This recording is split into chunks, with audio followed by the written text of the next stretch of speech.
Então, boa noite, isso. Boa noite, então, aí todos, né? Vou deixar, então, essa aula gravada aí, né? Hoje eu vou abordar, então, sobre a SAP 3, os conteúdos relativos, né? Os conhecimentos necessários para vocês realizarem a SAP 3.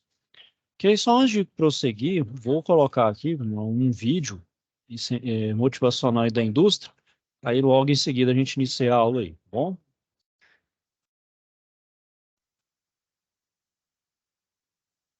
Chamado negro de fumo, um derivado do petróleo usado para deixar a mistura.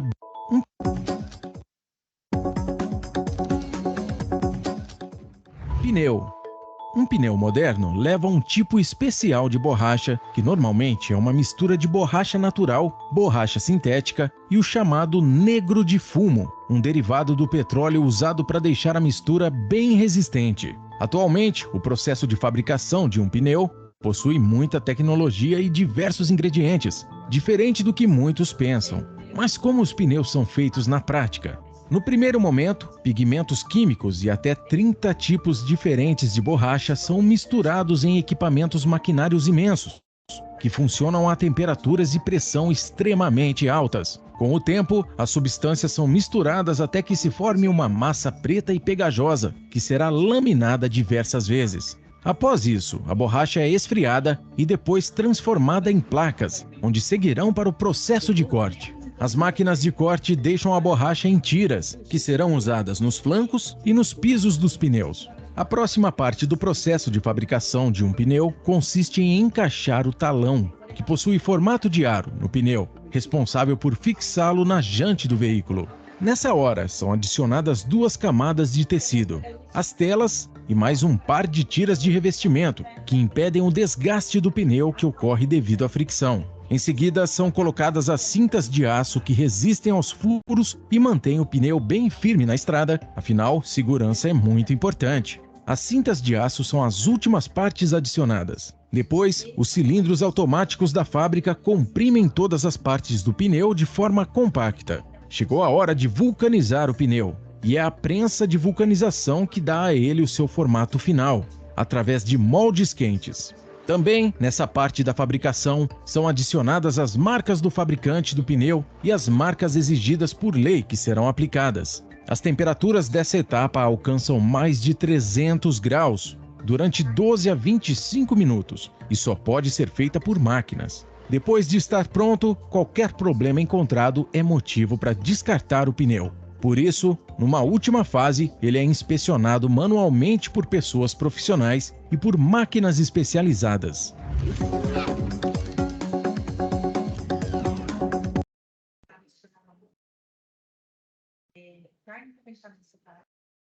Então, vamos lá, né? Compartilhar a tela aqui de novo.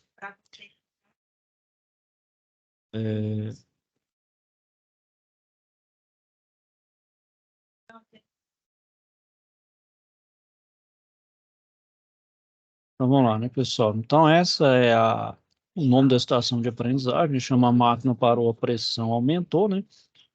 Então, vamos ler aqui e ver o que se pede, tá bom? Vamos lá. Bom dia, Roberto. É você quem está acompanhando o conserto da máquina, estou certo? Bom dia, seu Carlos. Sou eu, sim. Houve algum problema? Sim. Neste momento, ela acabou de parar. Você pode fazer a gentileza de verificar e acompanhar o pessoal da manutenção? Claro, seu Carlos. Agora mesmo irei até o setor efetuar o acompanhamento dos trabalhos. Agradeço o auxílio. Então, tudo certo, seu Carlos. Vou acompanhar o pessoal da manutenção e ver qual o tamanho do problema e fazer uma análise de quanto tempo a máquina ficará sem produzir. Obrigado. De fato, gostaria que você, depois de se inteirar, me retornasse com as informações sobre os defeitos. Pode deixar, seu Carlos. Vou conversar com o operador e ver qual o problema e assim que possível lhe informo. Tudo bem, Roberto? Parece preocupado. Olá, Júlio. De fato estou. Como está o funcionamento da máquina? Não muito bom.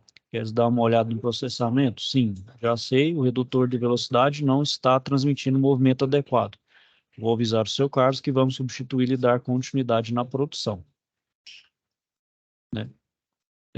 Olá, Alberto, posso ajudar? Não, na verdade, senhor Carlos, em comunicar que encontrei o problema e em pouco tempo vamos resolver. Muito bem, Roberto, mas acompanhe todo o processo até o fim, por favor. Assim, sei que não perderemos muito mais tempo. Confie no seu trabalho. Obrigado, senhor Carlos. Agradeço, com licença, vou voltar ao meu trabalho. Bom, pessoal, então aqui, né, em um arquivo eletrônico de editor de texto, vocês vão avaliar, então, e escolher a opção correta entre verdadeiro ou falso apresentados no anexo 1. Então, tem o anexo 1 aqui, que vocês podem estar fazendo o download. Peraí, pessoal. É esse daqui, né? Tá bem tranquilo para fazer esse verdadeiro ou falso. A outra opção é justamente aqui, ó, pela situação de aprendizagem. Situação de aprendizagem 3, esse daqui, ó, também está aqui. A outra parte da segunda etapa, né?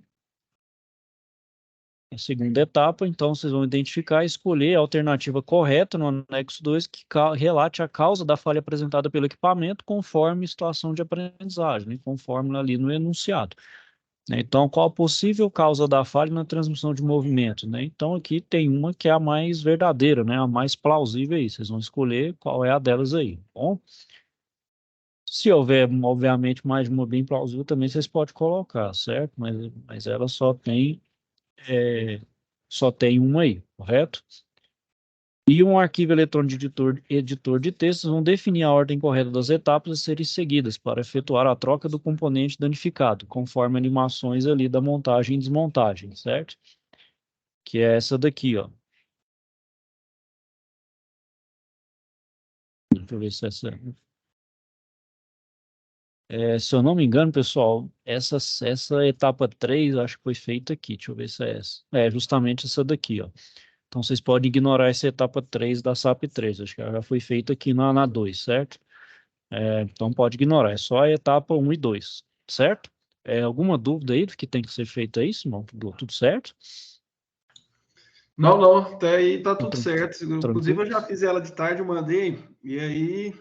Ah, não, ainda hoje ainda vou É, corrigir ele aí, só que aí até... é que tá, só que aí tá a questão, eu fiz, eu mandei. Aí essa parte de marcar qual que era o que eu achava que era falha, eu fiz, mandei, aí depois eu li de novo, de tarde, eu li. Aí eu achei que era outra coisa, aí eu editei e reenviei de novo. Mas eu não sei se, tipo, se eu marquei certo e desmarquei, ou eu estava errado e eu corrigi.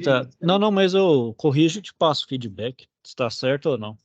Beleza. Bom? Eu enviei, eu estava esse tempo, eu fiz as três e enviei tudo hoje. Consegui fazer tudo e já fiz, enviei tudo hoje. Não sei se, porque as outras já tinha passado um pouco do prazo, né? Mas fiz tudo hoje e enviei as três. Não, não, mas sem problema. Sem tranquilo aí. Aí eu vou corrigir e te passo feedback aí, certo, Simão? Então vamos entender aí os conhecimentos aí que vão ser necessários para vocês fazerem essa situação de aprendizagem, né? Então vamos lá, o primeiro, né, que a gente tem que ter em mãos é um manual da máquina, né, pessoal? Então, na manutenção, né, o manual e principalmente essa vista aqui, que é a chamada vista explodida, é vital aí para a área da manutenção, né? Que é justamente você ver todas as peças em detalhes nessa vista, né? Então, os manuais eles têm as informações, né? Então, não só a vista explodida, mas falam sobre o funcionamento, obviamente, os procedimentos de operação, setup, desenhos para realizar montagem e desmontagem, valores de pressão, ajuste de folga, velocidade de operação, capacidade de margem de produção, etc. E também especificam também, né, óleos adequados para operação de corte, refrigeração e lubrificação, tensão e corrente elétrica que esse equipamento deve ser ligado, níveis de exposição ao calor e ao frio, se pode estar inserido em um ambiente com partículas abrasivas, nível de exposição à vibração, etc., né? E tudo isso, né, pessoal, vai influenciar também no seu correto funcionamento da máquina e vida útil. Então, são todas as dicas e todas as informações necessárias que o fabricante tem que passar para que aquela máquina, então, ela atinja o máximo de sua vida útil, né? E, obviamente, não abrevie ela, né? Não venha a dar problemas de forma precoce, né? Então, seguir esse manual à risca, né? Todas as recomendações do fabricante, então, é vital, né? E o manual utilizado para manutenção do equipamento tem que incluir, então, desenho de conjunto, vistas em explosão, né, como está ali para facilitar a montagem e desmontagem, e oferecer um guia também com códigos para encomendar peças originais, padrões de ajuste, layout, diagramas elétricos, de gases, líquidos e etc., né?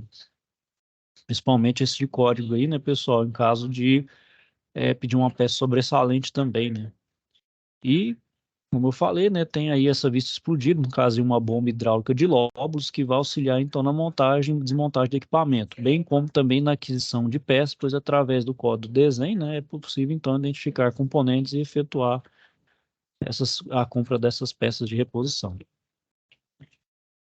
Bom, os catálogos também de fabricantes, pessoal, também especificam onde os equipamentos podem ser empregados, trazendo também as principais características e aplicações dessa marca de equipamento. Então, como meu exemplo, também a gente cita a bomba hidráulica. Então, comprar uma bomba dessa natureza, são necessárias, então, algumas informações que são extremamente importantes para se obter um melhor entendimento possível, como aplicação e viscosidade do fluido a ser bombeado, né, vazão e pressão máxima, qual a alimentação elétrica o motor dessa bomba utilizará, qual a potência de rotação exigida por esse motor e qual o tipo de fixação da bomba e motor, né?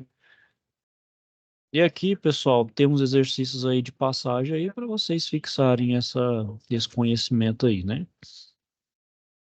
Bom, outra parte vital também, né, pessoal, para resolver uma manutenção é fazer uma análise, né, uma análise de solução de problema. E para isso eu vou utilizar métodos, né?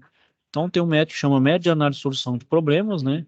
Que isso aí, então, né, pessoal, qual que é a função desse método, né? Qual fazer uma análise de solução de problemas com um método, né? Justamente buscar a melhoria contínua e em consequência da competitividade, né, pessoal. Hoje a gente está lidando com competitividade de indústrias, né? Então, competitividade, pessoal, não é meramente eu ser melhor do que o outro, é evolução também da sua própria empresa, é aquela evolução interna.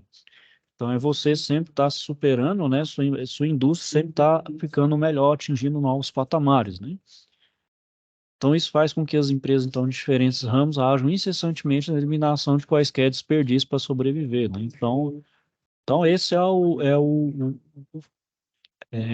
objetivo principal de toda e qualquer indústria, né, pessoal? Ter recursos, então, otimizados com o mínimo de recursos e o máximo de produtividade, né? E mínimo de desperdício. Então, né, pessoal, com isso não tem mais espaço no mercado para empresas sem eficiência. E não é apenas do preço agregado ao produto ou serviço, mas dos valores que o cliente procura, né? Que um deles é a qualidade, né? Então, aí, né, pessoal, não é meramente um produto, né? Que é um exemplo aí que eu acho que todo mundo já sabe aí, eu vou para a parte da automotiva, né? Montadoras japonesas, né? Quando se fala em quando se fala em Toyota e Honda, o que que o pessoal já associa a essas duas marcas japonesas? Qualidade e confiabilidade, né? Então, o cliente não está meramente, eu quero comprar um carro. Se a pessoa tem uma visão a mais do carro, eu quero algo confiável e de qualidade. Aí vai sempre remeter para as duas marcas, Honda e Toyota. Isso para a automotiva, né? Para outras marcas, né? Por exemplo, não que as outras não sejam, né? Mas qualquer outra marca também que fala de qualidade, confiabilidade, o pessoal, por exemplo, em celular vai falar da Apple, né? Enfim, cada área, cada marca de produto, ela vai ter uma que é associada a essa parte de qualidade e confiabilidade, né? Isso, obviamente, né, pessoal, não que as outras não tenham, né? A gente sabe que, por exemplo, Samsung e Xiaomi são extremamente competentes, fazem aparelhos aí de altíssima qualidade, assim como as outras montadoras de carro também, né? Mas isso é até questão mercadológica, né? Então, continuando aí, né, em virtude disso, uma das soluções, então, criadas para auxiliar a gestão quanto de manutenção é a solução dos problemas por meio do MASP, que é o método de análise e solução de problemas. E muitas empresas brasileiras, né, pessoal, já utilizam e conseguem resolver problemas e melhorar suas atividades. Então, a gente define as fases desse método que a gente possa compreender a utilidade de seus resultados, né? E o método da análise, como diz, né, a gente parte de uma investigação, faz uma análise e dessa análise gera uma ideia para resolver justamente esse problema, né? Bom, então o método de análise e solução de problemas, ele é um caminho ordenado, composto de passos pré-definidos para identificar o problema, buscar características que predicam solução, testar as hipóteses, né, pessoal, para encontrar qual é a causa fundamental, bloquear a causa fundamental por meio de um plano de ação efetivo, verificar efetivamente o bloqueio das causas fundamentais, padronizar a operação e concluir o trabalho, assim conseguindo, então, o melhor resultado, que é dominado, então, de melhoria contínua. Então, o método de análise e solução de problemas é caracterizado por 8 fases. Então, a primeira é a identificação do problema, né, pessoal? Então, nesta fase eu reconheço qual é o problema em si, sua complexidade e a importância do mesmo. Depois eu faço uma observação, que é a fase do desdobramento, onde eu destrincho esse problema e outros tantos, para que seja então possível uma visão detalhada desse problema. Uma análise, então, em que nessa fase eu busco descobrir qual a causa ou causas do problema em questão. Um plano de ação, que é o momento de desenho do plano a seguir, para bloquear as causas raízes dos problemas menores que foram desdobrados. Execução, onde se coloca o plano em ação. A verificação, né, que onde eu verifico o plano, esse plano de ação se está em funcionamento, se as causas foram neutralizadas. A padronização, né, que é o momento de fazer a prevenção para que o problema, então, não reapareça. E uma conclusão, que é o momento então, de fazer uma retrospectiva em relação ao acontecido e registrar as lições aprendidas. Então, para que eu possa ir criando também um histórico de solução de problemas e também criar aquele ciclo PDCA, né, de melhoria contínua, né? Bom, então, aprofundando, né, pessoal, a gente então tem que ter alguns conceitos importantes, como, por exemplo, aí, complexidade, né? Então, segundo o Max Mian aí, né, em 2010, aí, a complexidade refere-se a um grande número de problemas, né, e variáveis presentes em uma situação. Então, segundo o autor, né, a complexidade, então, é a condição normal que deve ser enfrentada e administrada. E quanto maior o número de problemas e variáveis, né, pessoal, então, maior a complexidade desse problema. E o MASP, né, como dito, ele é conhecido como um caminho ordenado, composto de passos pré-definidos, para identificar o problema. Buscar as características que prejudicam a solução, testar as hipóteses para encontrar qual é a causa fundamental, bloquear a causa fundamental por meio de um plano de ação efetivo, verificar efetivamente então, o bloqueio das causas fundamentais, né, para padronizar a operação e concluir o trabalho, né, assim conseguindo o melhor resultado, que é a denominação então de melhoria contínua.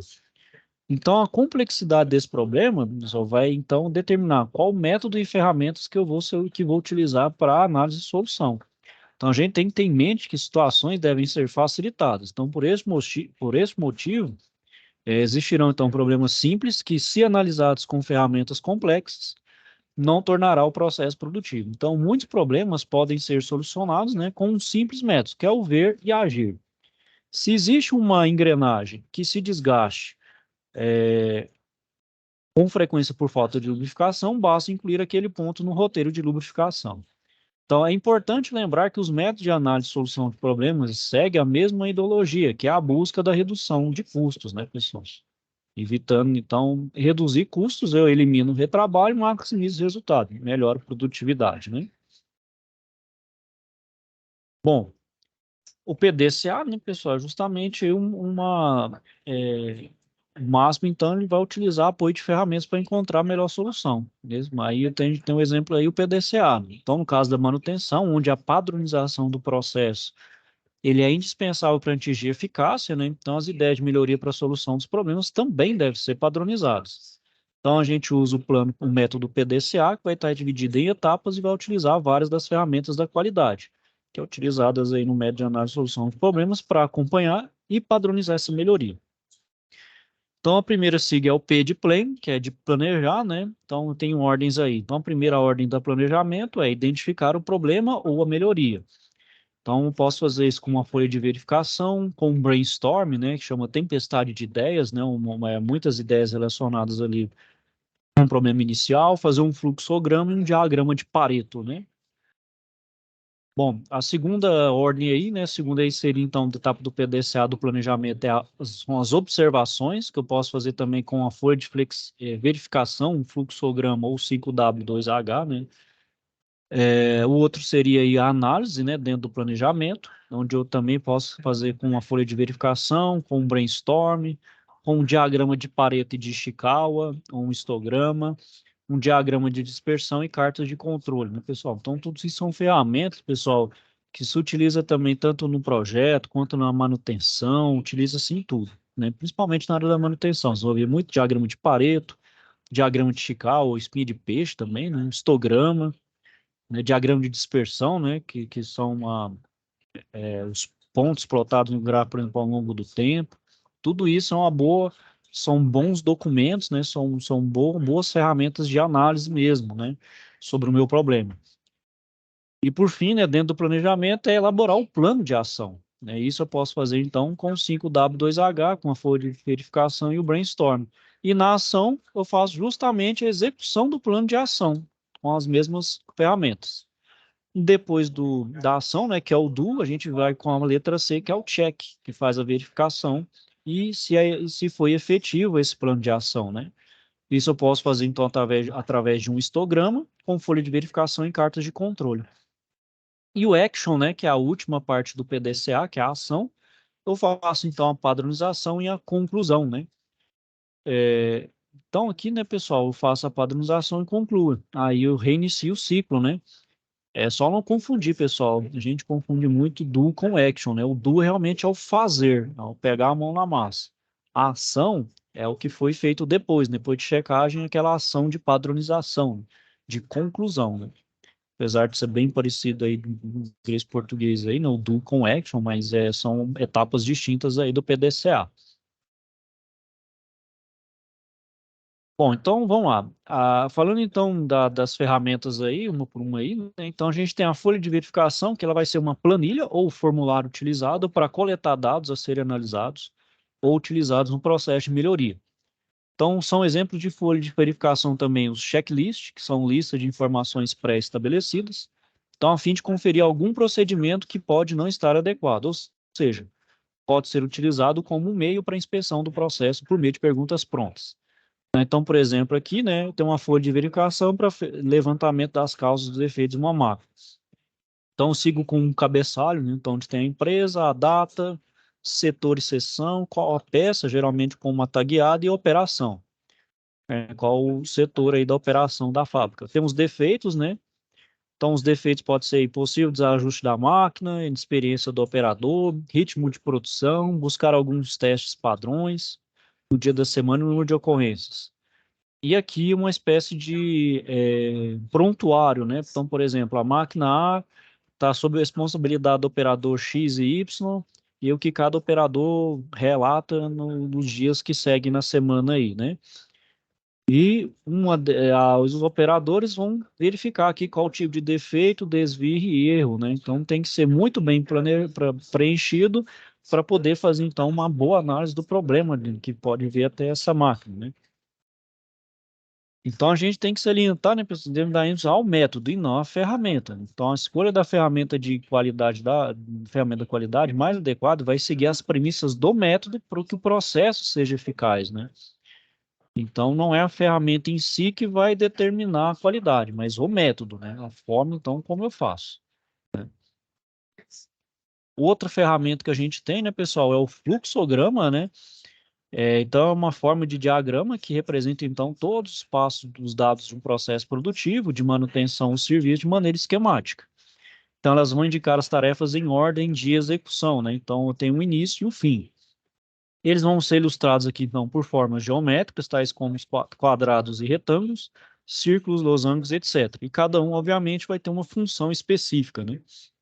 Então, por exemplo, o círculo representa o início e o fim do fluxo de tarefas, do processo. O losango indica pontos de decisão, né, onde eu vou bifurcar se eu vou ter decisão de sim ou não, e o retângulo vai representar uma ação em que é executada em uma dessas etapas da operação de manutenção. Então, ele pode ser utilizado na investigação de um erro de execução de processo ou falha do equipamento, né? Então, fica fácil de analisar a sequência das etapas. Então, aqui, ó, eu tenho um exemplo de fluxograma, olha lá, ó. Então, eu vou iniciar então com a troca do pino de segurança do transportador TC2, né, com a respectiva tag. Então, primeiro eu vou fazer uma tomada de decisão. Foi desligado o disjuntor? Não. Se não, eu tenho que seguir esse passo. Vou desligar o disjuntor e colocar o cadeado de segurança, que é procedimento conforme NR10, né? Então, preciso desligar o disjuntor e colocar impedimento de reenergização, né?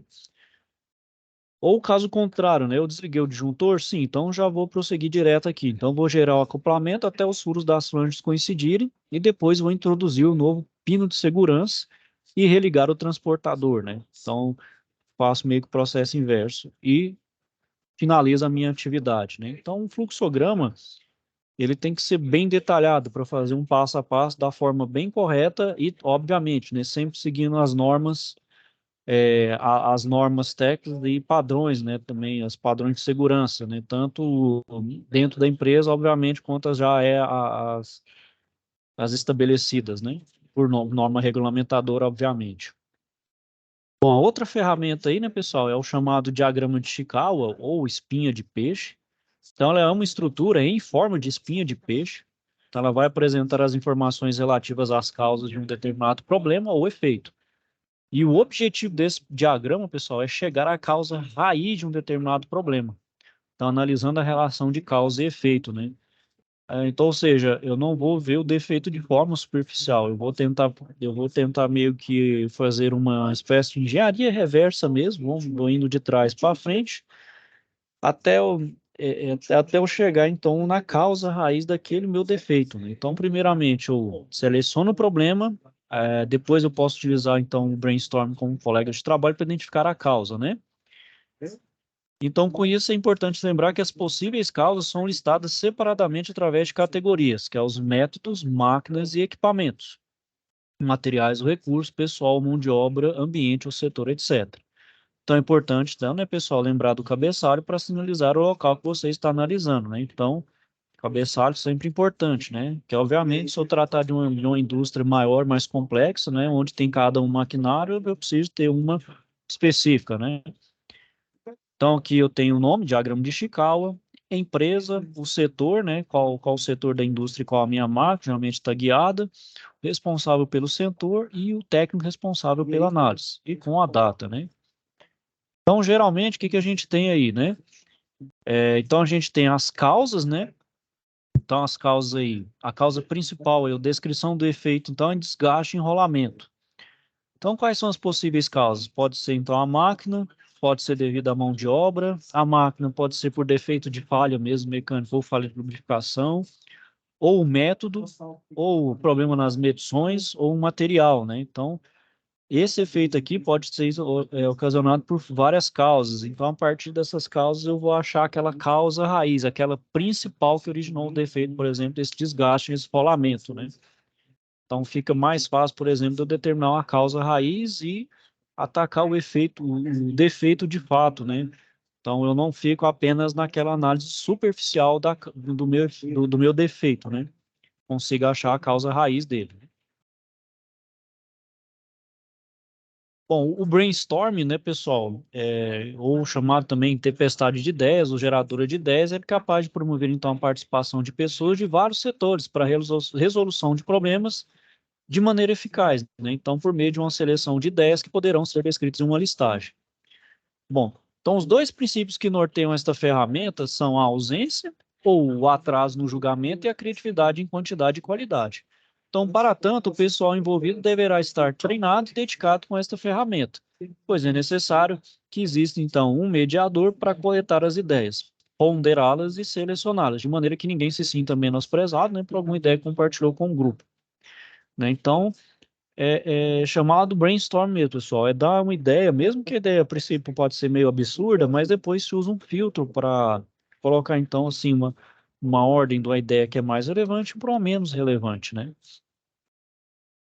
Então, aí, pessoal, o brainstorm é justamente isso. Ele é utilizado para aproveitar a ideia de pessoas até que não está dentro do processo, né?